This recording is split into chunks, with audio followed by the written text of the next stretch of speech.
Pak, kita jelaskan. Nah, di sini yang untuk pertama kemarin ada materinya. Ini masih menggunakan materi dari Bu Nabela untuk pertemuan pertama. PPT-nya saya sudah masukin di sini ya. Nanti silakan teman-teman bisa mengakses.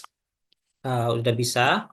Yang untuk pertemuan pertama, kemudian video pembelajaran untuk pertemuan pertamanya juga ada di sini. Tinggal diklik nanti, kemudian nanti akan muncul di sini ya. Apa namanya? Nih, ini tinggal diklik nanti teman-teman bisa membuka kembali rekaman kuliah kita di pertemuan pertama. Kemudian untuk kuis, ini saya lihat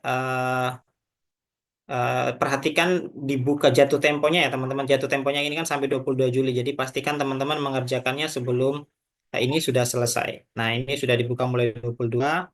Soalnya di sini yang udah ngerjain 3 orang. Kemudian nanti soalnya tinggal ditulis setuju. Kita coba dulu. Oke, ini adalah soal-soalnya ya. Jadi ada soal pernyataan benar dan salah. Ada 5 soal. Silakan nanti dijawab ya. Misalnya teori yang tinggal dijawab. Kemudian ada forum diskusi. Nah, forum diskusi di pertemuan awal kemarin eh, ini belum dikasih ya. Cuman dibilang silakan mahasiswa menyampaikan hal-hal yang ingin didiskusikan. Silakan nanti kita diskusikan. Di sini ada yang udah sampaikan nih. Misalnya Pak Ahmad Sutrisna, pengantar aku sangat penting karena untuk melihat dan memperhitungkan laba dan oke. Nanti kalau ada yang mau tanggapi atau mau jawab dari pertanyaan dari Pak Ahmad Loman ini bisa tinggal dibalas aja ya teman-teman. Nah, nanti saya nilainya dari sini yang sudah memberikan tanggapan-tanggapan ataupun memberikan pertanyaan-pertanyaan terkait dengan ini. Nah, ini udah banyak yang mulai mengisi. Oke, itu forum diskusinya. Kemudian yang selanjutnya adalah di pertemuan presensi, sorry, presensinya jangan lupa di pertemuan pertama ini oke, belum ditambahkan ya. Ada yang kesusahan mempresensi?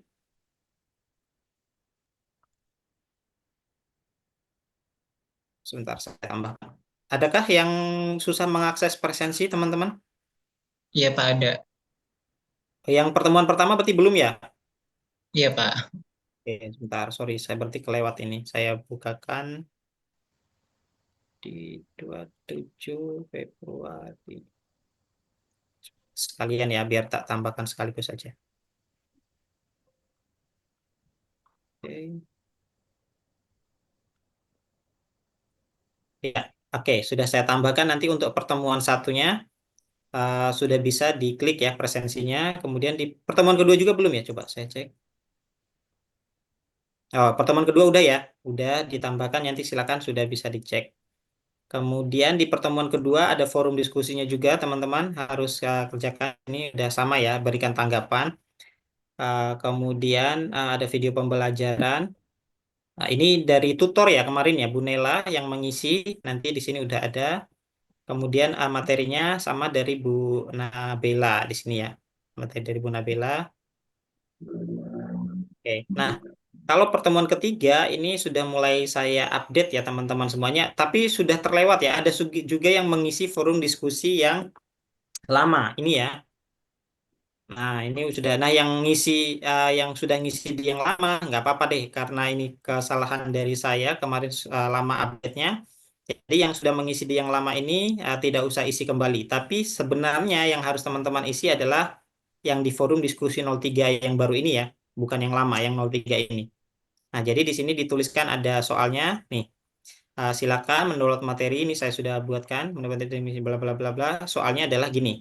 Dua ini. Menurut teman-teman, metode anggaran mana yang paling cocok untuk rumah sakit pemerintah ataupun rumah sakit swasta dan alasannya apa? Nah, ini sudah ada yang jawab. Oke. Nah, baru 2 orang yang jawab. Nanti silakan yang belum tolong menjawab di soal yang ini saja ya yang terupdate ya teman-teman semuanya. Jadi di sini ada soalnya yang terupdate itu ada di 2 sini. Jadi teman-teman nanti ini udah dijawab nih Pak. Siapa nih Pak Badrus. Nah, jadi kemarin saya sudah buatkan soalnya yang di LMS itu di pertemuan ketiga adalah yang ini. Nah, sementara untuk LMS-nya baru saya buka di pertemuan ketiga ya, karena yang keempat nanti akan saya update terlebih dahulu ya teman-teman semuanya. Nah, empat dan seterusnya nanti kita akan update dengan materi yang baru. Satu dua karena sudah ya udah nggak apa-apa kita pakai materi yang lama. Nah, kemudian yang ketiga ini materinya sudah saya update di sini sudah teman-teman gitu ya. Nah, nanti silakan dilihat kembali dan bahan ajarnya disesuaikan dengan Soalnya ini adalah ada di Mana? chat. Terima Oke, kasih. kemudian presensinya di yang ketiga juga sudah bisa hari ini sudah bisa teman-teman akses. Silakan melakukan presensi ya untuk pertemuan ketiganya. Oke, begitu terkait dengan LMS sampai di sini ada pertanyaan dulu. Silakan untuk LMS-nya.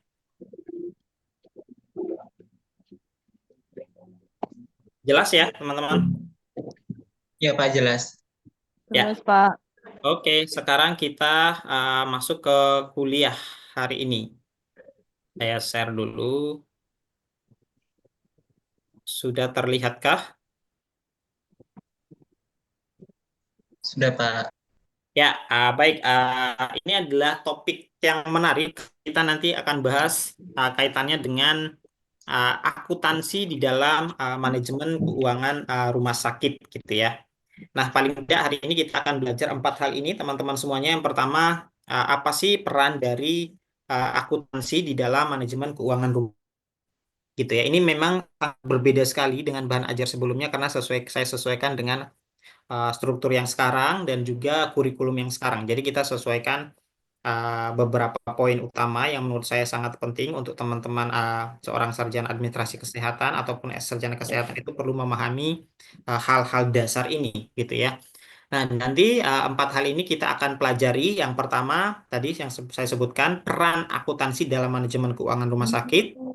Yang kedua, kita belajar terkait dengan sistem akuntansi di rumah sakit itu seperti apa, termasuk juga dari jenis-jenis apa namanya laporan keuangannya. Jadi masuk ke sini semuanya. Nanti kita bahas satu-satu. Kemudian yang ketiga baru pengelolaan biaya dan anggaran di dalam rumah sakitnya. Ini juga kita akan singgung nantinya. Nah, baru yang terakhir apa namanya kita akan bahas kaitannya dengan manajemen keuangan di dalam administrasi rumah sakit. Paling tidak empat apa namanya subtopik besar ini yang akan kita bahas hari ini ya teman-teman semuanya.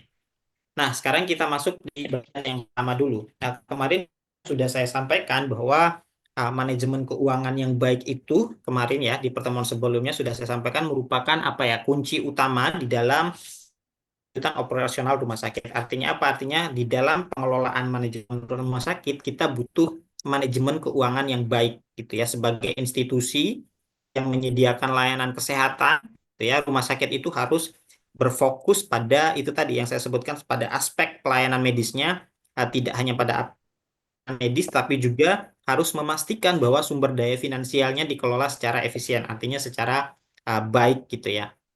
Nah, di dalam rumah sakit, teman-teman, kenapa kemudian akuntansi rumah sakit ini perlu kita pelajari? Ada banyak hal sebenarnya, karena kita di apa namanya, apa namanya, akuntansi itu kan di dalam rumah sakit itu banyak sekali sumbernya, ya sumber pendapatan rumah sakit itu beragam sekali, mulai dari ada dari pasien umum, kemudian ada dari klaim-klaim BPJS, kemudian ada asuransi swasta, kemudian juga termasuk juga dana-dana hibah dari pemerintah. Jadi perlu kita pahami betul bagaimana nanti proses pengelolaannya. Termasuk juga tantangan-tantangannya nanti kita akan coba bahas satu-satu. Nah, yang pertama sekali itu kemarin sudah kita singgung juga. Nah, sebenarnya ini saya refresh kembali. Apa yang kita sebut sebagai akuntansi di dalam rumah sakit gitu ya. Nah, kalau kita lihat di secara definisi kemarin akuntansi di rumah sakit itu ada proses pencatatan, itu ya, ada proses pencatatan, kemudian ada proses pengelolaan, ada juga proses pelaporan keuangan.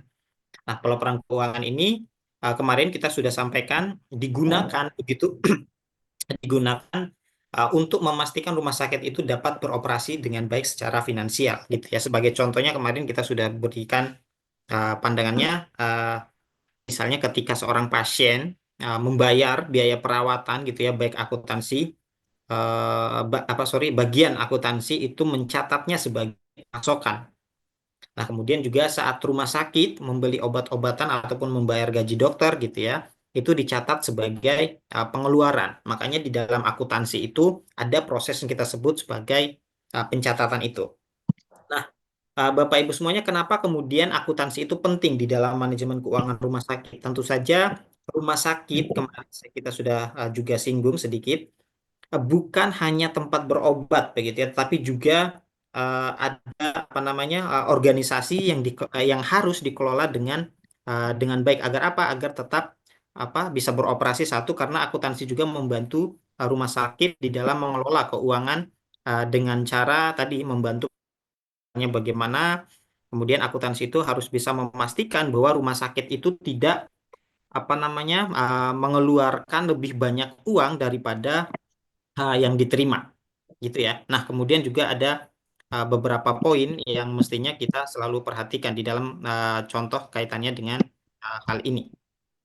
Nah, kemudian juga ada hubungan akuntansi dan administrasi kesehatan. Sebenarnya ada apa namanya prinsip yang sangat apa namanya mendasar sekali. Ada hubungan akuntansi dan administrasi kesehatan. Jadi kalau kita lihat akuntansi itu eh, dan administrasi kesehatan itu bekerja sama gitu ya di dalam mengelola keuangan rumah sakit agar apa? Agar tetap stabil gitu ya. Nah, jadi kalau perannya administrasi kesehatan itu bertugas mengelola anggaran dan memastikan rumah sakitnya memiliki dana yang cukup begitu untuk operasionalnya sehari-hari. Sementara di dalam proses akuntansi itu kita harus mencatat dan melaporkan semua transaksi keuangannya gitu ya. Nah, jadi sebagai contoh misalnya saat pasien berobat dengan BPJS, maka administrasi kesehatan itu memastikan semua dokumen-dokumen klaimnya gitu ya. Dan mereka harus menyiapkan dengan benar apa namanya, kemudian nanti akuntansinya mencatat klaim tersebut dalam laporan keuangan rumah sakit. Nah, jadi jika rumah sakitnya ingin gitu ya membangun fasilitas baru, maka si administrasi kesehatan akan menyusun rencana anggarannya, kemudian juga bagian keuangannya nanti akan memeriksa apakah keuangan rumah sakitnya mencukupi atau perlu mencari sumber tambahan yang lain gitu ya. Makanya ini yang kita sebut sebagai akuntansi, definisi dasar dari akuntansi ada yang kita sebut sebagai pencatatan, ada juga yang kita sebut sebagai pengelolaan keuangan. Nah, jadi kedua hal ini Bapak Ibu semuanya harus kita perhatikan di dalam memahami manajemen di dalam keuangan di dalam rumah sakit. Begitu ya, teman-teman. Nah, jadi kalau kita lihat misalnya definisi dari Weigen gitu ya, Weigen tahun 2018 dia bilang bahwa apa namanya sistem akuntansi itu merupakan sistem begitu ya, sistem informasi yang mengidentifikasi, kemudian juga mencatat, kemudian juga apa namanya mengkomunikasikan informasi ekonomi untuk pengambilan keputusan yang baik. Makanya di dalam konteks rumah sakit akuntansi itu digunakan untuk ini yang menghitung tadi ya, menghitung pemasukan dari pasien, asuransi maupun dari pemerintah. Kemudian juga di dalam pencatatan ini tadi pencatatan pemasukan dan pencatatan pengeluaran. Jadi dia harus menghitung pemasukan dari pasien, asuransi dan pemerintah termasuk juga dari hibah-hibah yang lain. Di sini ada BPJS Kesehatan, asuransi swasta, dan dana hibah dari pemerintah. Kemudian di dalam pengelolaan apa namanya pengeluaran keuangan, dia juga harus mencatat pengeluaran untuk tenaga medisnya, baik itu obat-obatan, operasional gitu ya, ataupun alat-alat medis yang lainnya. Bisanya juga biaya utilisasi juga ataupun biaya utilitas itu juga bisa menjadi faktor di dalam pengelolaan pengeluaran ini dan pemeliharaan fasilitas, termasuk juga pengeluaran itu harus dikelola agar sesuai dengan anggaran yang telah ditetapkan. Nah, selanjutnya, Bapak Ibu, kenapa kemudian kita perlu mempelajari akuntansi di dalam manajemen keuangan rumah sakit? Paling tidak ada 4 hal ini. Yang pertama adalah pengelolaan anggaran. Nah, pengelolaan anggaran ini, gitu ya, eh, ini akuntansi sangat membantu sekali di dalam pengelolaan anggaran ini. Rumah sakit itu bisa apa namanya mempertahankan stabilitas keuangan sambil tetap memberikan pelayanan kesehatan. Nah, di dalam apa namanya pengelolaan anggaran ini fokusnya adalah memastikan bahwa pengeluaran itu sesuai dengan pendapatan. Ini keywordnya gitu ya. Nah, kalau yang untuk memantau arus kas itu menghindari defisit akibat pembayaran yang tertunda dari pasien ataupun dari BPJS Kesehatan. Nah, ini juga perlu kita perhatikan. Kemudian, kenapa kemudian kita juga perlu mempelajari manajemen akuntansi dalam manajemen rumah sakit itu karena yang ketiga adalah menjaga transparansi keuangannya. Artinya kita harus bisa menghindari potensi-potensi pendayagunaan dana ataupun korupsi yang terjadi di rumah sakit ataupun fasilitas-fasilitas kesehatan yang lainnya. Nah, makanya di sini di dalam transparansi keuangan itu harus benar-benar membantu menjaga transparansi keuangan gitu tadi ya. Nah, baik ini untuk juga membangun kepercayaan dari setiap stakeholdernya. Ada sebuah teori teman-teman, kalau kita melakukan sebuah pengawasan ataupun ketika kita sedang melakukan klaim itu kita harus menganggap semua tidak baik, baru kita bisa melakukan proses pengawasan, gitu ya. Nah, baru yang terakhir ada di sini sebagai bentuk pengambilan keputusan. Artinya membantu mengambil dalam pengambilan keputusan ini, misalnya apakah rumah sakit perlu membeli alat kesehatan baru atau menunda pengeluaran tertentu. Ini juga bisa kita perhatikan. Apakah pengambilan itu bersifat strategis ataukah itu hanya apa namanya membuat tidak maksimal atau tidak efisien. Nah, ini juga bisa sebagai bentuk dalam pengambilan pengambilan keputusan. Artinya di dalam rumah sakit Bapak Ibu semuanya tidak hanya berfungsi sebagai tadi yang saya bilang sebagai pusat pelayanan kesehatan, tetapi juga sebagai organisasi yang harus memiliki keuangan yang sehat gitu ya agar dapat melayani pasiennya begitu di dalam sektor-sektor ini begitu.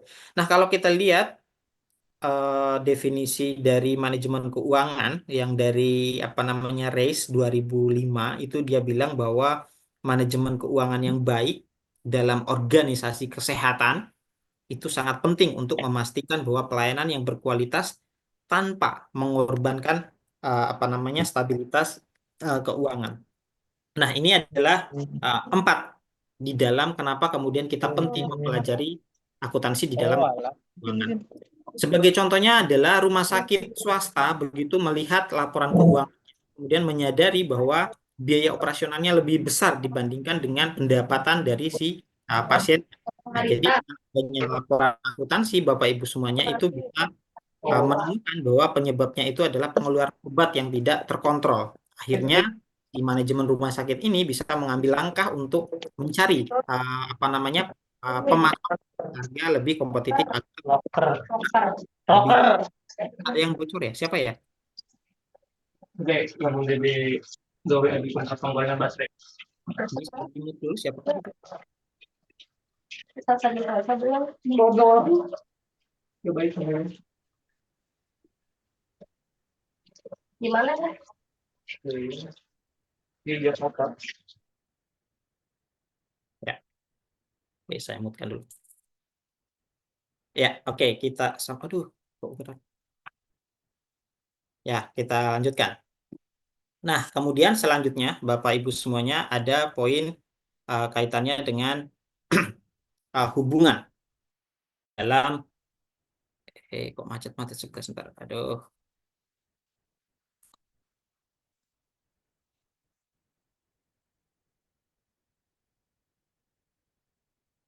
Ya, oke. Nah, hubungan akuntansi di dalam apa namanya dalam administrasi kesehatan. Nah, kalau kita lihat di sini ada beberapa poin ya, beberapa poin hubungan akuntansi di dalam administrasi kesehatan. Kalau lihat di sini dari sisi pengawasan anggarannya. Jadi administrasi kesehatan itu Bapak Ibu di sini kalau kita lihat itu bertugas mengawasi dan mengelola anggaran rumah sakit gitu ya. Jadi dengan pemahaman akuntansi yang baik, administrator kesehatan dapat memastikan begitu ya, memastikan apa namanya alokasi sumber daya finansialnya itu efektif atau tidak di dalam rumah sakit. Makanya ini kita perlukan. Kemudian ada ya poin yang kedua adalah pengendali keuangan. Artinya administrator kesehatan ini bisa mengontrol gitu ya, mengontrol bagaimana keuangan rumah sakit itu agar tetap stabil gitu ya. Artinya apa? Jadi mereka harus memahami laporan keuangan itu apa namanya dan bisa perhatian khusus gitu ya. Seperti kayak misalnya apakah ini masuk di dalam anggaran batas operasional atau tidak. Nah, itu juga bisa kita perhatikan. Jadi pada intinya di dalam kenapa kemudian hubungan akuntansi dan administrasi kesehatan itu paling tidak teman-teman kita harus memahami bahwa keuangan yang dikelola dengan baik itu akan meningkatkan kualitas layanan rumah sakit. tanpa membebani pasiennya. Nah, di dalam hal ini mahasiswa adminkes gitu ya perlu memahami akuntansi karena keuangan rumah sakit mempengaruhi banyak aspek pelayanan kesehatan. Nah, jadi administrasi kesehatan itu tadi bertugas untuk yang pertama adalah mengawasi dan mengelola anggaran rumah sakitnya. Kemudian juga dia juga mengontrol keuangan rumah sakitnya agar tetap stabil, yang poin kedua itu. Kemudian yang ketiga adalah berkoordinasi dengan bagian akuntansi untuk mengelola tagihan-tagihan pasien ataupun klaim-klaim BPJS Kesehatan. Ini masih banyak sekali terjadi terkait dengan klaim BPJS ini. Sebagai contoh misalnya administrasi rumah sakit bekerja apa namanya bekerja sama dengan tim keuangan untuk memastikan bahwa klaim BPJS ini diproses dengan cepat gitu ya agar apa agar rumah sakitnya mendapatkan pembayaran yang tepat waktu. Ini banyak sekali sampai saat ini juga masih banyak sekali klaim-klaim ini yang masih belum dibayarkan di rumah sakit. Nah, dampaknya apa? Akan menghambat proses uh, apa namanya penyelenggaraan ataupun proses dari rumah sakit itu sendiri.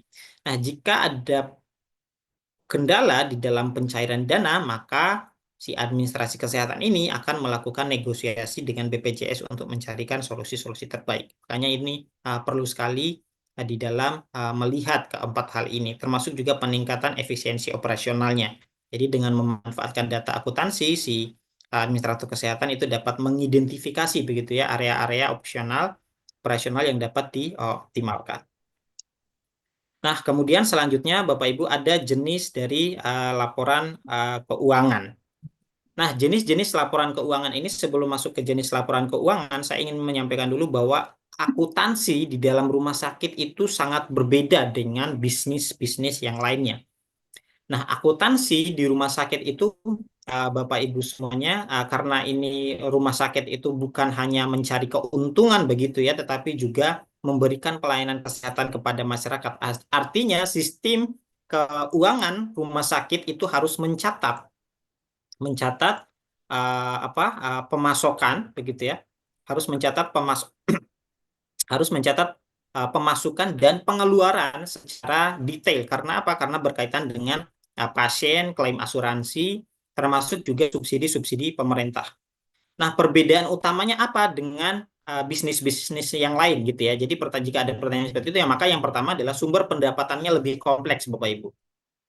Di dalam rumah sakit itu sumber pendapatannya bisa dari BPJS, asuransi swasta ataupun dana hibah yang tadi seperti di awal saya sampaikan. Kemudian yang kedua banyak biaya tidak langsung itu terlihat. Seperti apa contohnya ya? Seperti perawatan pasien begitu yang belum membayar ataupun subsidi dari pemerintah. Kemudian yang ketiga bagaimana? Ya harus mematuhi regulasi kesehatan dan keuangan. Artinya standar akuntansi keuangan untuk rumah sakit ataupun itu harus sesuai dengan aturan-aturan dari Kementerian Kesehatan sebagai lembaga yang bertanggung jawab terhadap pengelolaannya. Nah, sebagai contoh misalnya sebuah rumah sakit, oke, kita dengarkan aja dulu ya teman-teman semuanya sebentar.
Ya, kita lanjutkan lagi ya, teman-teman.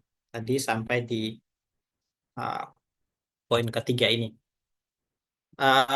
Oke, semisal LMS-nya nanti pastikan tidak ada yang terlewat untuk apa namanya bagian-bagiannya, karena kalau nggak terlewat nanti akan tetap ke tutup ininya. Mestinya sudah bisa ya, karena tadi sudah saya bukakan. Nanti saya cekkan lagi ya, kita lanjutkan dulu ke kuliahnya. Oke, selanjutnya tadi kita sudah bahas bahwa ada poin di dalam jenis-jenis laporan keuangan di rumah sakit. Tapi sebelum masuk ke sana, tadi saya sudah sampaikan bahwa apa namanya di dalam kita memperhatikan poin dari jenis-jenis ini tadi ada beberapa hal ya. Yang pertama adalah bagaimana kemudian tadi rumah sakit menjadi tidak hanya tadi mengelola yang apa namanya pelayanan kesehatan, tapi juga tadi ya memastikan bahwa penyelenggaraan itu berjalan dengan optimal. Oke, teman-teman semuanya, untuk yang terkait dengan ini, tadi sebagai contoh misalnya ya, kalau yang terkait dengan kan ada 3 hal tadi ya. Yang pertama adalah sumber pendapatannya lebih kompleks tadi. Kenapa kemudian kita bedanya ya? Tadi bedanya akuntansi dengan bisnis yang lain. Tadi yang pertama adalah sumber pendapatannya lebih kompleks, kemudian banyak biaya yang tidak langsung terlihat. Kemudian yang ketiga juga tadi soal apa namanya? Soal harus mematuhi regulasi dari Kementerian Kesehatan ataupun dari keuangan gitu ya. Nah, kemudian sebagai contohnya kalau kita lihat misalnya sebuah rumah sakit begitu menerima pasien BPJS yang biaya perawatannya itu ditanggung pemerintah gitu ya. Namun pencairan dana dari BPJS-nya itu bisa memakan waktu berbulan-bulan Bapak Ibu. Kalau kita lihat ya, jika rumah sakitnya tidak apa namanya tidak memiliki pencatatan keuangan yang baik, maka mereka bisa mengalami kesulitan di dalam mengelola operasionalnya sehari-hari. Ini juga menjadi kasus-kasus yang banyak saya temukan di beberapa daerah, termasuk di fasilitas-fasilitas kesehatan yaitu rumah sakit. Nah, sekarang kita masuk ke eh, jenis-jenis dari laporan keuangan gitu ya. Nah, di dalam jenis-jenis laporan keuangan, Bapak Ibu, kita harus melihat dalam 3 hal. Ada 3 hal gitu ya. Terdapat ada beberapa laporan utama yang digunakan untuk memantau kondisi keuangan. Yang pertama itu ada yang kita sebut sebagai laporan laba rugi. Nah, laporan laba rugi ini itu disebut di dalam akuntansi itu yang kita sebut sebagai income statement gitu ya. Jadi income statement ini berfungsi, Bapak Ibu ya, berfungsi untuk menunjukkan pendapatan dan biaya rumah sakit dalam periode tertentu serta berguna untuk melihat apakah rumah sakitnya mengalami keuntungan atau defisit. Nah, gitu ya. Jadi laporan ini tadi di sini sudah dijelaskan menunjukkan pendapatan dan biaya rumah sakit dalam periode tertentu. Jadi komponen utamanya apa saja? Komponen utama di dalam laporan ini ada yang kita sebut sebagai misalnya pendapatan dari layanan pasiennya, gitu ya, ataupun yang kita sebut sebagai pendapatan rumah sakit. Nah, bisa itu rawat inap, rawat jalan, laboratorium farmasi, ataupun eh, yang lainnya. Kemudian yang kedua ada yang kita sebut sebagai biaya operasional, gitu ya. Jadi biaya operasional ini termasuk juga gaji tenaga medis di sini, kemudian obat-obatan, begitu ya, kemudian peralatan, listrik, sewa gedung, dan yang lain-lainnya. Ini masuk di dalam poin yang ke laporan laba rugi ini. Kemudian ada yang kita sebut sebagai uh, apa namanya laba atau rugi bersih. Jadi laba atau rugi bersih di sini dijelaskan bahwa jika pendapatan begitu ya lebih besar dari biaya makan apa namanya makan maka akan mendapatkan laba. Artinya begitupun juga dengan sebaliknya. Seperti contohnya begini. Rumah sakit X begitu ya melaporkan total pendapatannya itu 50 miliar ya tahun ini. Kemudian total biaya itu 40 miliar. Maka laba bersihnya adalah sekitar 10 miliar. Nah, ini kita sebut sebagai laporan laba rugi. Kemudian ada yang kita sebut sebagai neraca. Neraca itu dalam bahasa keuangannya yang kita sebut sebagai balance sheet gitu ya. Balance sheet ini uh, menunjukkan bahwa rumah sakit itu pada satu titik waktu ke titik waktu tertentu yang lainnya. Artinya apa? Artinya ini berfungsi untuk menunjukkan bahwa posisi keuangan rumah sakit itu pada satu titik tertentu itu bisa harus kita bisa seimbangkan. Artinya ini bisa menampilkan apa namanya aset, kemudian kewajiban, ataupun juga ekuitas dari rumah sakitnya. Kemudian juga bisa menunjukkan apakah rumah sakit ini memiliki aset yang cukup atau untuk membayar utang atau operasionalnya. Nah, komponen-komponen utama di dalam poin ini ada yang kita sebut sebagai aset, gitu ya. Aset ini bisa meliputi ya bangunan, alat kesehatan, begitu ya, ataupun kas. Nah, jadi aset ini semua yang dimiliki rumah sakit. Nah, itu yang kita sebut sebagai aset, gitu ya. Baik itu bangunan tadi, alat kesehatan ataupun yang kasnya. Kemudian ada liabilitas. Liabilitas ini utang dari rumah sakitnya. Nah, utang dari rumah sakit itu termasuk ya utang vendor alat kesehatan ataupun yang lainnya. Kemudian yang ketiga ada ekuitas atau equity. Ekuitas ini adalah selisih antara aset dan liabilitasnya. Artinya ini mencerminkan kepemilikan modalnya Bapak Ibu. Sebagai contoh, rumah sakit A misalnya memiliki aset 100 miliar, kemudian utangnya 40 miliar, maka ekuitasnya adalah 60 miliar. Nah, itu adalah ekuitas. Kemudian ada yang ketiga yang kita sebut sebagai laporan arus kas. Nah, jadi laporan arus kas di sini atau di dalam bahasa keuangannya itu yang kita sebut sebagai cash flow gitu ya, cash flow statement. Jadi cash flow ini berfungsi untuk menunjukkan aliran masuk dan keluar kas rumah sakit dalam periode tertentu. Artinya ini juga meliputi bagaimana dia bisa menunjukkan alur keluar kasnya itu bagaimana di dalam proses pelayanan kesehatannya. Nah, di dalam laporan arus kas ini ada 3 komponen utama yang harus kita perhatikan. Komponen yang pertama adalah arus kas dari operasionalnya. Ini pemasukan dari pasien begitu ya, ataupun pembayaran ke pegawainya. Itu yang kita sebut sebagai arus kas dari operasional. Kemudian yang kedua arus kas dari investasi. Artinya pembelian dari alat kesehatan ataupun renovasi bangunan itu masuk di dalam arus kas dari investasi. Kemudian yang ketiga adalah arus kas dari pendanaan. Jadi pinjaman bank ataupun hibah pemerintah ini masuk di dalam poin ini. Begitu ya. Nah, kemudian sebenarnya ada lagi satu yang kita sebut sebagai laporan perubahan ekuitas. Jadi laporan perubahan ekuitas itu Bapak Ibu itu bertujuan apa namanya atau berfungsi menunjukkan bahwa perubahan ekuitas rumah sakit itu akibat laba ataupun rugi ataupun investasi tambahan dari pemilik itu bisa memiliki banyak komponennya. Yang pertama yang kita sebut sebagai saldo ekuitas awal, kemudian juga ada tambahan modal dari pemilik gitu ya jika ada. Kemudian ada juga laba ataupun rugi bersih dan yang keempat itu ada saldo ekuitas akhir.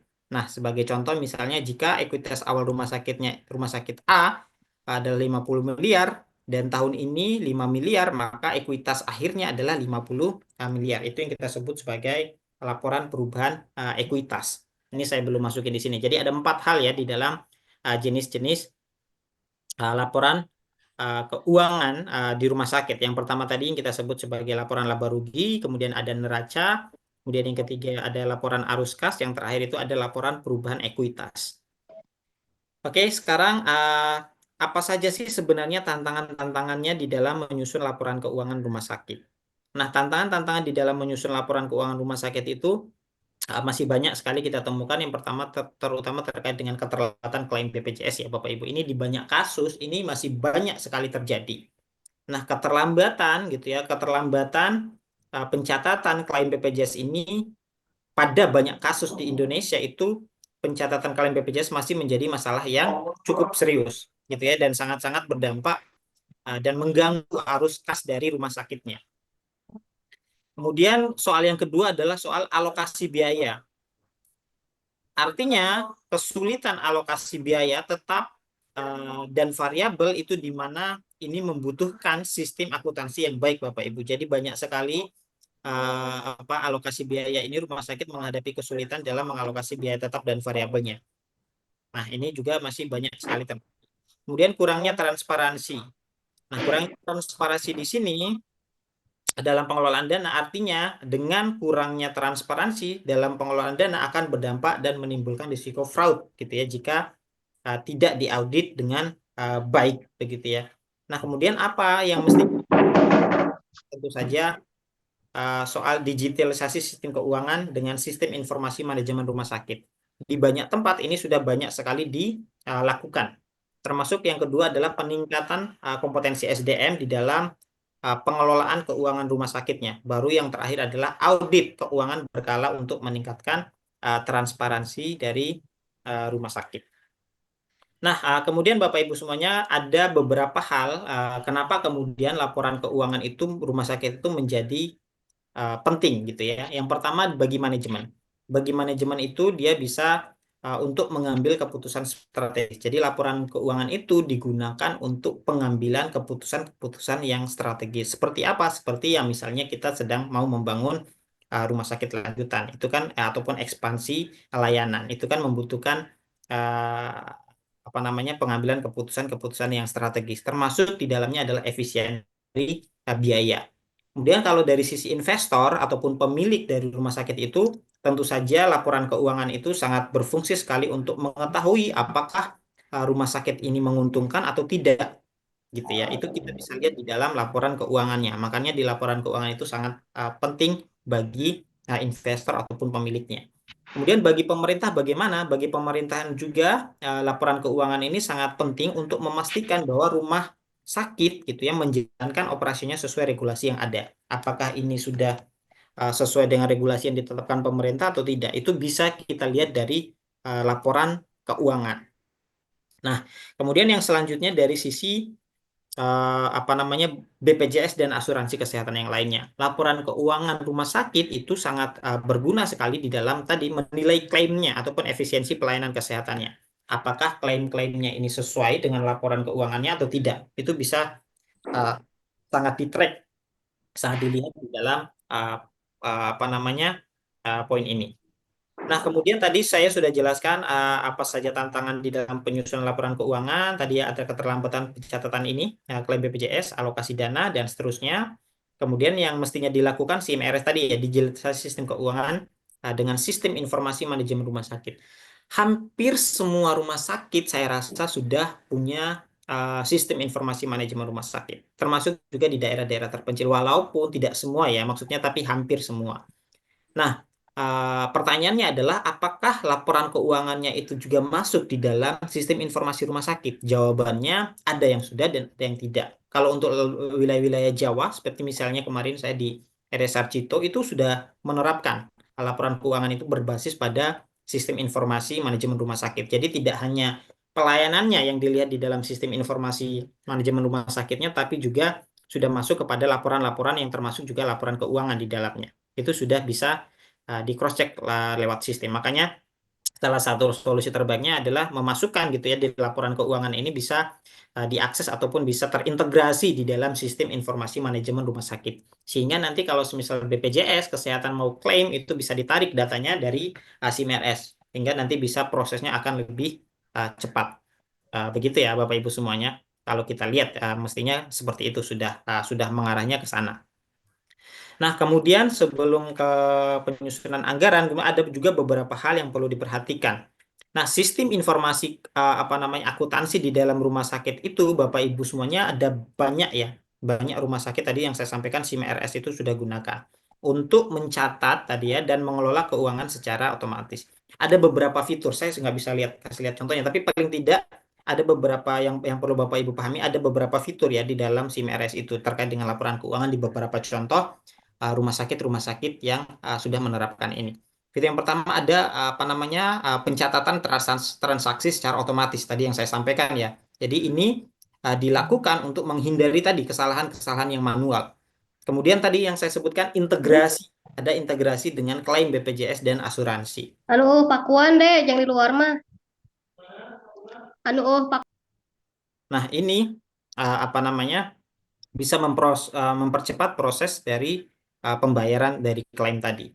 Kemudian juga ada fitur yang kita sebut sebagai pemantuan arus kas yang real time, Bapak Ibu. Artinya rumah sakit itu tahu kondisi keuangannya kapan saja. Ini bisa dilihat di dalam sistem informasinya. Makanya ini kita harus dorong sebenarnya semuanya sudah menerapkan sistem informasi manajemen rumah sakit. Dalam hal ini adalah terkaitannya dengan laporan keuangan rumah sakit. Nah, kemudian juga kalau kita mau buat pembuatan laporan keuangan itu dengan adanya sistem informasi manajemen rumah sakit yang sudah terintegrasi itu akan lebih cepat ya membuat laporan keuangannya dan lebih akurat tentu saja. Dan ini jangan sangat membantu sekali manajemen di dalam pengambilan keputusan. Sebagai contoh, misalnya sebuah rumah sakit menggunakan SIM RS yang terhubung dengan BPJS Kesehatan. Jadi ketika pasien BPJS-nya mendapatkan perawatan, maka sistemnya akan langsung mencatat biaya dan mengajukan klaim secara otomatis ke BPJS Kesehatan. Nah, hal ini Bapak Ibu semuanya sangat membantu sekali rumah sakit mendapatkan pembayaran tadi ya yang lebih cepat tanpa harus mengurus klaim secara manual. Nah, itu sekarang kita masuk bagian yang ketiga dari kuliah kita hari ini, yaitu terkait dengan pengelolaan biaya dan anggaran di dalam rumah sakit. Nah, pengelolaan anggaran dan biaya di dalam rumah sakit sebelum masuk ke penyusunan anggaran rumah sakit ini, Bapak Ibu, ada beberapa jenis-jenis biaya di rumah sakit. Yang pertama, dalam operasionalnya, begitu ya, rumah sakit itu memiliki berbagai jenis biaya yang harus dikelola dengan baik, gitu ya. Agar apa? Agar tetap berfungsi secara optimal. Nah, apa namanya, biaya rumah sakit itu dapat dikategorikan menjadi beberapa jenis. Yang pertama ada yang kita sebut sebagai biaya tetap, gitu ya. Biaya tetap ini bisa disebut sebagai fixed cost, gitu ya. Fixed cost ini biaya yang tetap ada dan tidak berubah, Bapak Ibu, terlepas dari jumlah pasiennya yang dirawat itu berapa. Itu tidak berubah, biayanya tetap. Contohnya apa? Gaji pegawai tetap, gitu ya. Kemudian dokter spesialis misalnya di dalam hal ini perawat, ada staf administrasi, itu masuk di dalam biaya tetap. Termasuk juga sewa gedung rumah sakit, biaya pemeliharaan alat kesehatan itu masuk juga di dalam biaya tetap. Contohnya seperti apa ya? Rumah sakit tetap harus membayar gaji dokter dan perawat setiap bulan, meskipun jumlah pasien yang datang itu sedikit ataupun banyak. Jadi tidak berpengaruh begitu ya. Jadi biaya tetap ini adalah tadi yang saya sebut biaya yang tetap ada dan tidak berubah terlepas dari jumlah pasiennya banyak atau sedikit. Kemudian yang kedua ada yang kita sebut sebagai biaya variabel, Bapak Ibu. Biaya variabel ini atau variable cost itu biaya yang berubah bergantung ataupun tergantung pada jumlah pasien yang dirawat. Contohnya seperti apa ya? Contohnya kayak obat-obatan ataupun bahan medis habis pakai gitu ya, atau seperti kayak jarum suntik misalnya, infus. Nah, itu masuk di dalam biaya variabel. Nah, biaya variabel ini bisa juga masuk dalam biaya makanan pasien ataupun biaya listrik dan air yang meningkat ketika jumlah pasiennya lebih banyak. Begitu, ini masuk di dalam biaya variabel. Nah, contohnya seperti apa? Saat lonjakan kasus kemarin misalnya ya COVID-19, itu kan rumah sakit mengalami peningkatan biaya variabel karena harus membeli lebih banyak APD, alat pelindung diri ataupun obat-obatan ataupun oksigen karena tingginya jumlah kasus COVID-19. Nah, ini yang kita sebut sebagai bahwa biaya variabel itu bisa berubah tergantung pada jumlah pasien yang dirawat. Nah, kemudian yang ketiga ada yang kita sebut sebagai biaya langsung dan tidak langsung. Nah, biaya langsung dan tidak langsung ini Bapak Ibu semuanya, biaya langsung itu artinya biaya yang langsung terkait dengan pelayanan pasiennya. Seperti apa? Ya, seperti kayak tindakan operasi ataupun biaya laboratorium ataupun biaya rawat inap. Sementara kalau biaya tidak langsung itu lebih kepada biaya operasional yang mendukung rumah sakit secara keseluruhannya. Sebagai contoh, biaya administrasi misalnya ataupun biaya-biaya keamanan dari rumah sakitnya. Nah, itulah yang kita sebut sebagai tiga jenis biaya di dalam rumah sakit yang harus kita pahami. Yang pertama tadi biaya tetap atau fixed asset, kemudian biaya variabel, dan yang ketiga adalah biaya langsung dan tidak langsung. Nah, sekarang ada proses di dalam pengelolaan biaya dan anggaran dalam rumah sakit. Selain jenis-jenis biaya yang kita perhatikan, kemudian yang harus kita perhatikan adalah penyusunan anggaran rumah sakitnya, Bapak Ibu. Nah, penyusunan anggaran rumah sakit ini kita mengenalnya ada yang pertama adalah anggaran yang berbasis pada historis. Nah, agar rumah sakit bisa beroperasi dengan baik, maka pengelolaan anggaran yang efektif itu sangat penting ya Bapak Ibu semuanya. Makanya kita perlu memahami anggaran berbasis histori ini. Apa yang dimaksud dengan anggaran berbasis historis? Jadi, anggaran ini dibuat begitu ya berdasarkan anggaran tahun sebelumnya dengan sedikit penyesuaian. Nah, kelebihannya apa dari metode ini? Kelebihannya ya tentu saja dia dari incremental budgetingnya ini sangat mudah diterapkan dan dia juga cocok untuk rumah sakit yang operasionalnya stabil. Nah, sementara kekurangan dari model yang pertama ini, Bapak Ibu semuanya, kekurangannya dia kurang fleksibel terhadap perubahan kebutuhan. Jadi contoh nyatanya misalnya jika tahun lalu begitu, anggaran untuk penilaian obat itu 5 miliar, pembelian obat 5 miliar.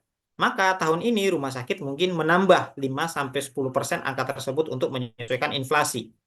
Gitu ya. Nah, jadi kalau kita berbasis pada sebelumnya ini sangat tidak relevan akhirnya. Begitu ya, ini kita sebut sebagai anggaran berbasis pada historis. Kemudian yang kedua, ada yang kita sebut sebagai anggaran berbasis nol, atau di dalam akuntansi itu disebut sebagai zero based budgeting. Nah, jadi artinya apa? Artinya setiap tahun setiap tahun anggaran itu apa namanya? Nah, setiap tahun anggaran itu apa namanya dibuat dari nol, gitu ya, dari nol, dan semua pengeluarannya harus dibenarkan kembali. Jadi setelah masih habis tahun itu harus dinolkan semua, dibenarkan kembali. Kelebihan dari model ini apa? Dia lebih apa namanya efisien ya, karena semua biaya itu dikaji ulang Bapak Ibu. Tetapi memang sangat memakan waktu dan membutuhkan analisa yang mendalam, begitu ya.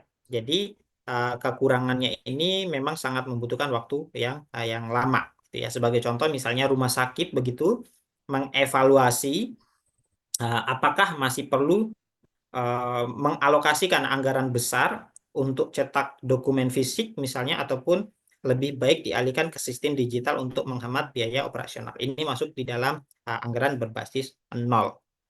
Nah, kemudian yang ketiga ada anggaran fleksibel. Nah, anggaran fleksibel ini adalah di dalam model akuntansi keuangan disebut sebagai flexible budgeting. Jadi anggaran ini disesuaikan dengan perubahan volume pasien dan kondisi ekonomi.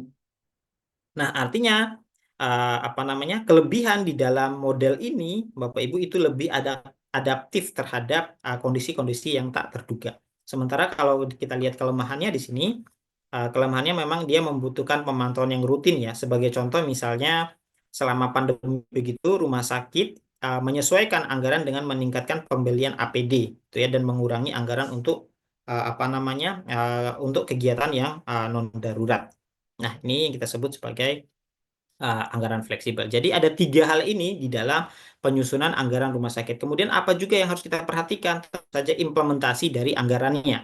Jadi setelah anggaran itu disusun, maka implementasi ini memerlukan monitoring yang ketat dan evaluasi yang berkala. Untuk apa? Untuk memastikan kesesuaiannya. Apakah ini sudah sesuai dengan implementasinya atau tidak? Begitu ya. Apakah anggaran itu sudah termuat atau tidak? Apakah dari perencanaan itu sudah sesuai dengan apa yang dilaksanakan atau tidak. Makanya di dalam penyusunan anggaran rumah sakit gitu ya Bapak Ibu semuanya, hal-hal yang harus kita perhatikan tadi, ada yang kita sebut sebagai anggaran berbasis historis, anggaran berbasis nol, kemudian anggaran fleksibel, dan yang terakhir implementasi dari sisi anggarannya.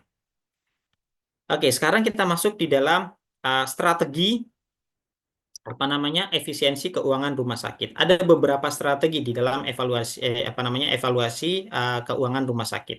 Strategi yang pertama adalah mengelola piutangnya Bapak Ibu. Nah, mengelola piutang di sini maksudnya bagaimana? Maksudnya adalah rumah sakit itu harus memastikan klaim BPJS dan asuransi gitu ya, dan asuransi diproses cepat. Agar apa? Agar tidak ada dana yang tertahan terlalu lama. Nah, dana yang terlalu lama ini itu bisa mengakibatkan apa namanya kendala di dalam operasional rumah sakit. Nah, sebagai contoh, misalnya rumah sakit yang memiliki sistem klaim otomatis ke BPJS bisa mempercepat pencairan dananya dan menghindari masalah dari arus kasnya. Itu yang pertama, soal mengelola piutang dengan baik. Kemudian yang kedua, pengadaan barang secara efisien. Artinya, membeli obat-obatan ataupun alat kesehatan di dalam jumlah yang sangat besar, Bapak Ibu semuanya, itu lebih murah dibandingkan pembelian kecil-kecilan. Gitu ya. Sebagai contoh misalnya ya rumah sakit harus bekerja sama dengan distributor alat kesehatan untuk mendapatkan harga diskon misalnya ya saat membeli ataupun dalam jumlah yang besar. Dan juga kita harus memastikan pemantauan dan evaluasinya harus ketat sekali. Nah, kemudian selanjutnya digitalisasi sistem keuangan. Tadi yang sudah kita singgung sebenarnya salah satu strateginya juga yang harus kita perlukan adalah penggunaan sistem akuntansi digital, gitu ya, yang bermanfaat untuk membantu mengurangi kesalahan pencatatan dan meningkatkan transparansi. Sebagai contoh misalnya ya rumah sakit begitu apa namanya menggunakan sistem informasi manajemen keuangan rumah sakit atau SIM-RS itu bisa langsung melihat laporan tadi ya keuangan secara real time tanpa harus menunggu rekapan manual dari banyak pihak ataupun dalam laporan-laporannya. Nah, inilah yang kita sebut sebagai strategi efisiensi keuangan rumah sakit. Nah, kemudian sebelum saya akhiri, ada bagian terakhir dari kuliah kita itu adalah poin kaitannya dengan manajemen keuangan, begitu ya, ataupun pengelolaan biaya dan anggaran rumah sakit. Nah, kemudian Bapak Ibu semuanya di dalam sistem akuntansi di rumah sakit, nah ini kan kita ngomongin tadi strategi ya. Nah, di dalam sistem keuangan rumah sakit ini ada juga yang perlu diperhatikan tadi ya, selain pengelolaan biaya dan anggaran rumah sakit, maka selanjutnya yang harus diperhatikan adalah manajemen keuangan di dalam apa namanya administrasi rumah sakitnya. Nah, manajemen keuangan di dalam administrasi rumah sakit ini lebih kepada bagaimana proses tadi ya, perencanaan, pengorganisasian, pengendalian, ataupun pemantauan sumber daya keuangannya untuk memastikan efisiensi dan efektivitas dari pelayanan kesehatannya. Nah, di dalam proses ini, administrasi kesehatan itu punya peran yang sangat penting sekali dalam mengelola keuangan agar rumah sakit itu bisa beroperasi secara berkelanjutan. Nah, jadi ada yang perhatikan adalah yang perlu diperhatikan penyusunan anggarannya atau budgeting di dalam rumah sakit. Nah, jadi budgeting di dalam rumah sakit ini Bapak Ibu lebih kepada proses perencanaan keuangannya, gitu ya, keuangannya untuk mengalokasikan dananya secara optimal. Guna apa? Guna mendukung tadi operasional dan layanan kesehatannya. Nah, jenis anggaran rumah sakitnya itu ada yang kita sebut sebagai anggaran operasional,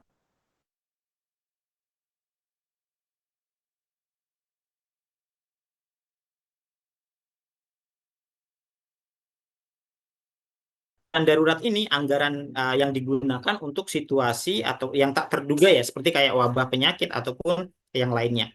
Sebagai contoh ya RSA begitu, rumah sakit A menyusun anggaran tahunan sekitar 200 miliar dengan alokasi 60% untuk operasional, 30% untuk investasi. Maka ada 10%-nya untuk dana darurat itu ya.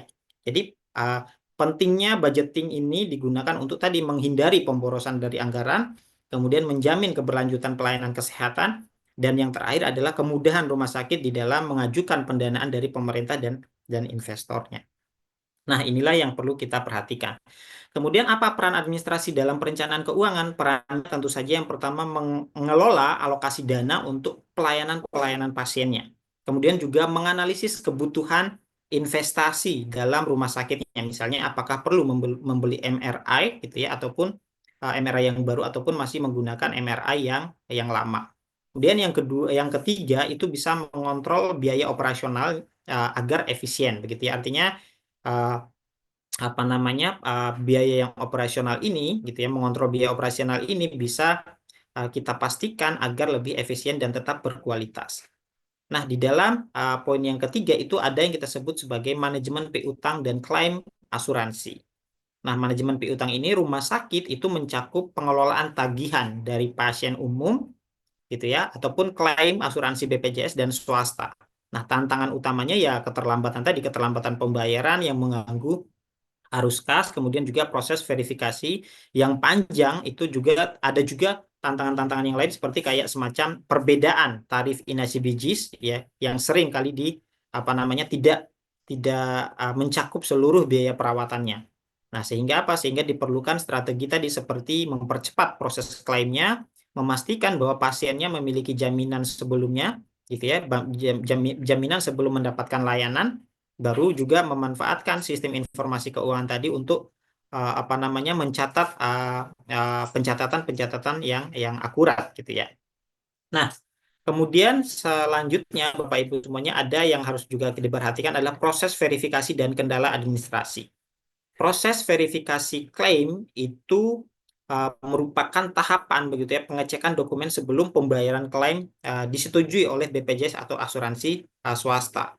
Nah, ini mencakup apa? Mencakup pengiriman dokumen ke BPJS, termasuk juga pemeriksaan oleh verifikatornya. Nah, ini perlu diperhatikan. Baru ada audit dan pengendalian keuangan rumah sakit. Nah, audit dan pengendalian keuangan rumah sakit ini tujuannya sebenarnya lebih kepada memastikan keuangan rumah sakit itu tetap transparan. Dia juga mendeteksi potensi-potensi penyimpangan keuangan serta mengevaluasi tadi ya efektivitas dari anggarannya. Sebenarnya ada dua jenis audit di dalam rumah sakit itu yang umum sekali dilakukan. Yang pertama ada yang kita sebut sebagai audit internal dan yang kedua ada yang kita sebut sebagai audit eksternal. Audit internal itu lebih kepada dilakukan oleh tim internal rumah sakit, sementara yang eksternal itu dilakukan oleh akuntan publik ataupun regulator-regulator kesehatan. Nah, kemudian yang terakhir adalah bagaimana kemudian administrasi rumah sakit berperan dalam mencegah fraudnya. Tentu saja administrasi rumah sakit itu berperan penting di dalam mencegah fraud gitu ya yang dapat terjadi dalam berbagai bentuk. Seperti misalnya manipulasi klaim BPJS itu banyak sekali kasusnya. Kemudian juga melalui tagihan fiktif tadi ya ataupun markup layanan itu juga bisa terjadi. Korupsi dalam pengadaan alat kesehatan dengan harga yang tidak sesuai standar itu juga bisa saja terjadi. Termasuk juga penyalahgunaan dana operasionalnya. Sehingga diperlukan memang strategi pencegahan yang meliputi tadi digitalisasi klaim gitu ya untuk meningkatkan tadi transparansi penerapan audit rutin dan dan sistem informasi yang bagus. Nah, jadi pemberian-pemberian sanksi yang tegas begitu ya bagi pelaku fraud ini perlu dilakukan Bapak Ibu semuanya. Selain itu tadi transparansi dan akuntabilitas di dalam keuangan rumah sakit juga harus menjadi aspek yang sangat krusial sekali untuk meningkatkan kepercayaan dari pasiennya. Dan yang terakhir pemangku kepentingan begitu ya itu harus bisa diawasi gitu ya ataupun di dalam sisi pelayanannya untuk apa? Untuk mengurangi risiko penyalahgunaan data serta mempermudah pengambilan keputusan yang berbasis pada data. Dan ini dapat diwujudkan melalui publikasi laporan keuangan secara berkala gitu ya ataupun pemanfaatan sistem informasi keuangan yang dapat diakses oleh regulator gitu ya serta keterlibatan pihak-pihak independen di dalam audit internal. Nah, ini mungkin Bapak Ibu yang bisa saya sampaikan di perkuliahan kita hari ini. Jadi ada beberapa strategi tadi ya, efisiensi keuangan rumah sakit. Salah satunya tadi mengelola piutang, kemudian pengadaan barang, baru yang terakhir adalah digitalisasi dari sistem keuangan. Secara keseluruhan, akuntansi itu memang memainkan peran penting gitu ya dalam manajemen keuangan rumah sakit. Ini juga bisa memastikan tadi pencatatan, pengelolaan, dan analisis keuangan itu berjalan dengan transparansi dan akuntabel. Kemudian yang kedua, laporan keuangan seperti tadi ya, neraca, laba rugi, arus kas itu menjadi dasar Bapak Ibu dalam pengambilan keputusan manajemen dan pemangku kepentingan yang lainnya. Kemudian pendapatan rumah sakit tadi yang sudah kita bahas itu berasal dari berbagai sumber, termasuk klaim BPJS, umum, dan hibahnya. Sementara tadi biaya operasional itu mencakup tenaga kerja, obat-obatan, serta pemeliharaan fasilitas kesehatannya. Nah, dari sisi manajemen keuangan, dalam administrasi rumah sakit tadi melibatkan penyusunan anggaran yang efektif, kemudian pengelolaan piutang dan klaim asuransi, serta audit-audit keuangan yang mencegah fraudnya. Nah, tantangannya tadi sudah kita bahas, salah satunya adalah pengelolaan klaim BPJS, seperti keterlambatan pembayaran ataupun kendala administrasi proses verifikasi. Nah, untuk itu Bapak Ibu semuanya digitalisasi sekali lagi sistem manajemen keuangan yang baik itu rumah sakit dengan itu rumah sakit dapat menjaga keberlanjutan operasional sekaligus meningkatkan kualitas layanan kesehatan bagi masyarakatnya. Oke, mungkin itu yang bisa saya sampaikan untuk perkuliahan kita hari ini. Kita sudah bahas yang pertama terkait dengan peran akuntansi dalam manajemen keuangan, sistem akuntansi di rumah sakit, pengelolaan biaya dan anggaran dalam rumah sakit, dan yang terakhir kita sudah bahas kaitannya dengan manajemen keuangan dalam administrasi rumah sakit. Oke, sampai di sini ada pertanyaan dulu Bapak Ibu sebelum saya tutup. Silakan yang mau hand apa namanya? Jika ada pertanyaan yang mau apa namanya? Angkat tangan. Ini ada pertanyaan ke mana sih Zoom-nya? Oke, sebentar. Duh, kok macet ya? Silakan teman-teman, ada pertanyaan?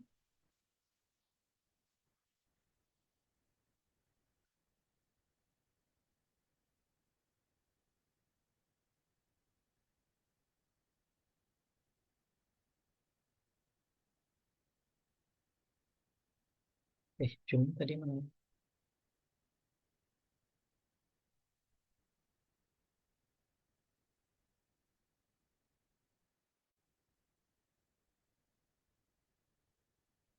Macet.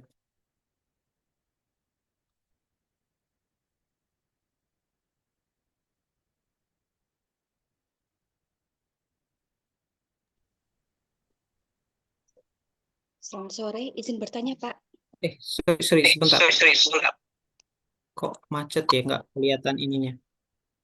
Sebentar ya, Mbak. Mana sih ininya?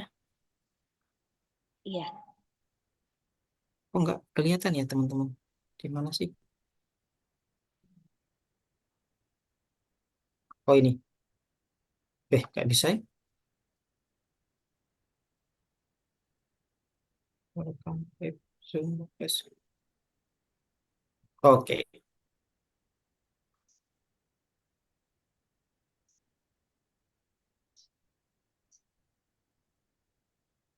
Silakan. Yang tadi siapa yang mau bertanya? ya, Pak. Izin bertanya, Bapak. Bagaimana rumah sakit menyikapi tentang klaim BPJS ini, Bapak? Ya, Umpamanya ini, ya, dari daerah tersebut itu kan tinggi ya, Bapak ya. Sedangkan klaim ini inasi bisnisnya ya. itu tidak naik. Misalkan saja untuk kuretase abortus incomplete. Itu klaimnya dari BPJS kurang lebih kita misalkan saja ya Bapak ya.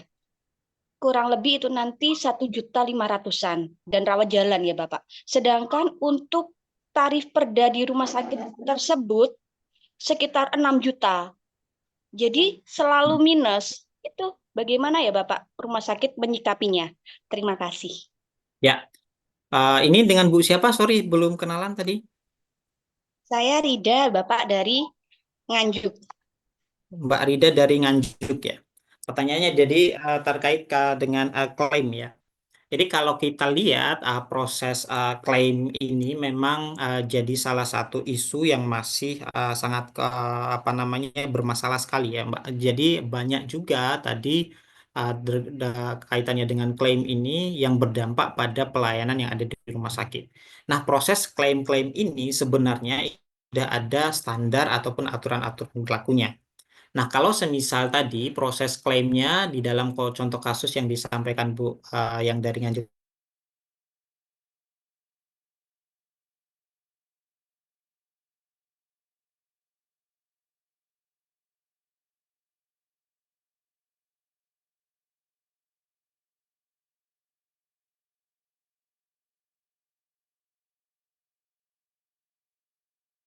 memang mereka sudah mengatur standar biaya di dalam apa namanya biaya-biayanya. Jadi bisa saja mungkin rumah sakitnya anggaran yang dikeluarkan itu tidak sebesar klaim yang diberikan oleh BPJS Kesehatan. Bisa saja terjadi seperti itu.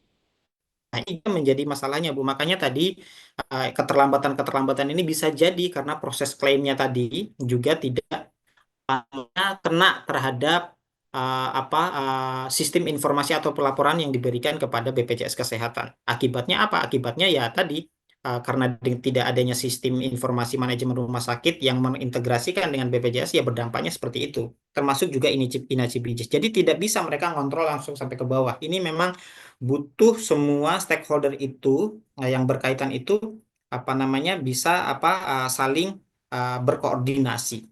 Jadi gitu ya Bu ya. Jadi paling tidak tadi salah satu solusinya kita harus menerapkan tadi sistem informasi manajemen rumah sakit yang di dalamnya ada laporan keuangannya yang bisa terintegrasi dengan proses-proses klaim tadi yang misalnya pelayanan yang diberikan sekian kemudian dia bisa langsung mengklaim gitu ya, mengklaim langsung tertarik di dalam sistem informasi manajemen rumah sakitnya.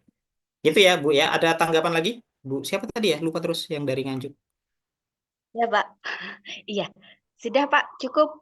Terima kasih. Apakah sudah ini tadi terkait dengan Inaci Bisnis bagaimana? Sorry saya terlewat tadi. Ya, Sudah cukup, Pak. Terima kasih. Ya, oke, terima kasih, Bu. Ada lagi dari yang lainnya? Sudah di oke, ini ada di chat ya. Ini siapa? Mas Kahfi. Mas Kahfi, ini pertanyaannya kaitannya dengan apa ini? Sebentar. Bagaimana? Mana sih kok macet-macet ya saya ya. Jadi anggaran nol itu memang dikaji ulang, apa nih? Dikaji ulang setelah 1 tahun ya Pak. Oke, nah pertanyaannya ini menarik juga. Jadi ini ya, Mas siapa ini Mas Kahfi Ahmad Ahsin, ya, oke. Nah, pertanyaannya, jadi anggaran nol itu memang dikaji ulangnya setelah 1 tahun ya Pak, dan evaluasinya selama satu periode anggaran tersebut. Mungkin karena anggarannya dikaji ulang dan diberlakukan selama setahun, jadinya kajian ulangnya membutuhkan analisis lebih mendalam untuk jangka 1 tahun ke depan. Begitu ya Pak, tolong dijawab. Ya, jawabannya benar Mas. Jadi anggaran nol atau zero budgeting itu memang dikaji ulang setelah 1 tahun. Artinya evaluasi itu dilakukan selama satu periode anggaran tersebut gitu ya. Ini untuk apa? Untuk melihat tadi efektivitas penggunaan dana dan apakah ada kebutuhan untuk penyesuaian di tahun berikutnya gitu ya. Karena anggaran ini ditetapkan berdasarkan kebutuhan yang aktual dan tidak semata-mata mengacu pada anggaran tahun sebelumnya, maka kajian ulangnya memang membutuhkan analisis yang lebih mendalam gitu ya. Hal ini tentu saja bertujuan untuk tadi agar perencanaan anggarannya itu anggaran yang berikutnya itu lebih akurat dan sesuai dengan prioritas program yang sedang berjalan. Begitu ya, Mas. Siapa ini, Mas? Siapa sini, Mas? Aduh, kok hilang-hilang ya? Mas siapa ini tadi? Kahfi, Pak. Mas Gavi. Oke, gitu ya teman-teman. Ada lagi kah? Aduh, kok macet-macet ya.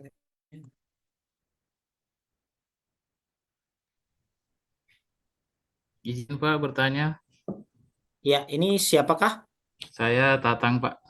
Tatang, ya silakan Pak. Oke Pak, iya. Saya mau ini saja sih. Terkait di sini kan rumah sakit kami, sebenarnya pelayanannya itu gratis, bebas biaya lah istilahnya. Dan sudah berapa tahun klaim BPJS kami di sini tuh mengalami apa ya? Bukan mau dibilang stabil juga enggak sih? Kira-kira untuk membantu istilahnya apalagi kan kami sudah BLUD ya di sini. Mandek kah? Bukan mandek sih istilahnya, naik turun lah gitu klaimnya. Oke, oke. Nah, Terus?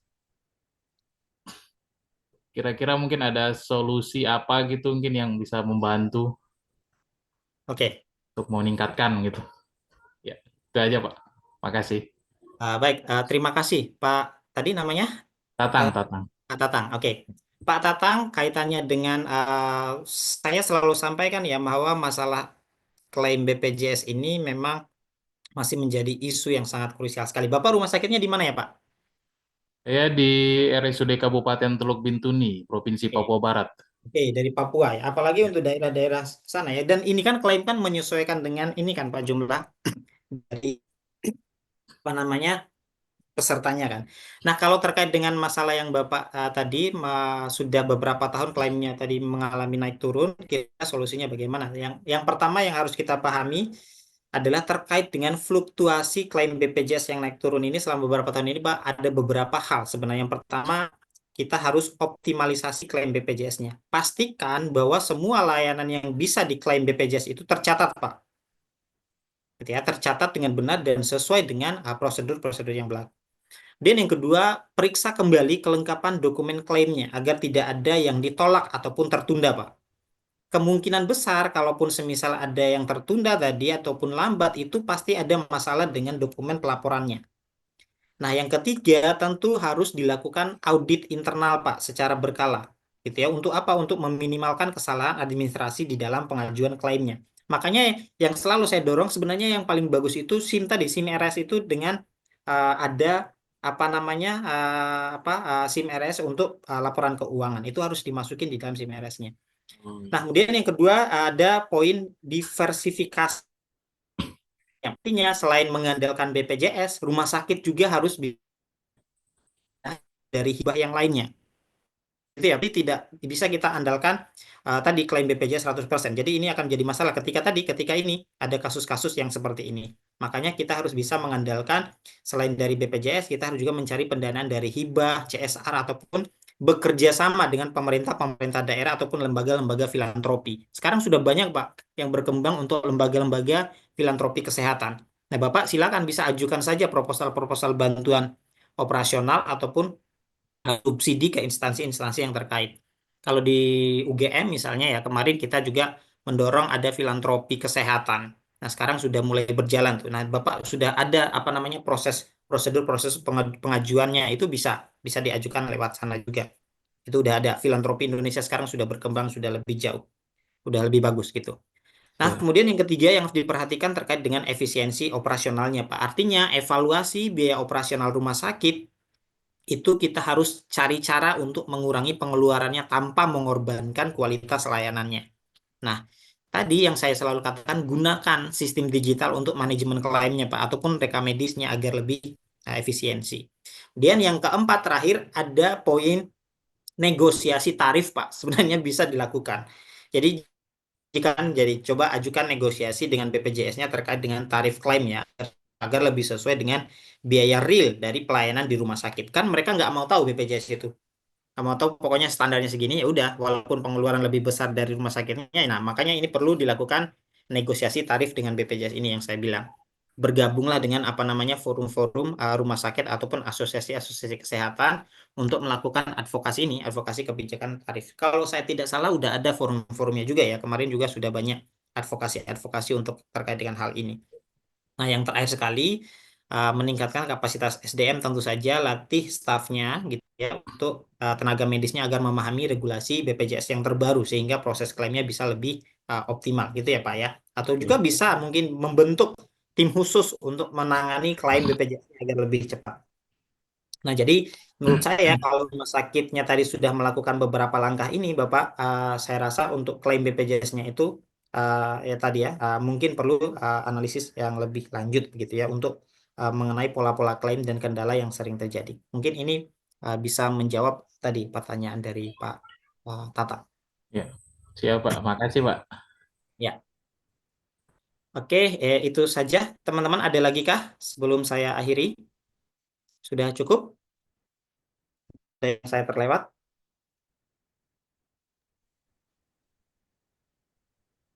Insya Allah cukup, Pak. Cukup ya teman-teman semuanya. Oke, kalau sudah tidak ada, terima kasih banyak untuk kehadirannya hari ini.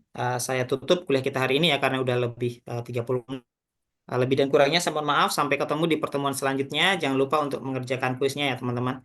Sekian, saya tutup. Wabillahi taufiq wal hidayah. Assalamualaikum warahmatullahi wabarakatuh.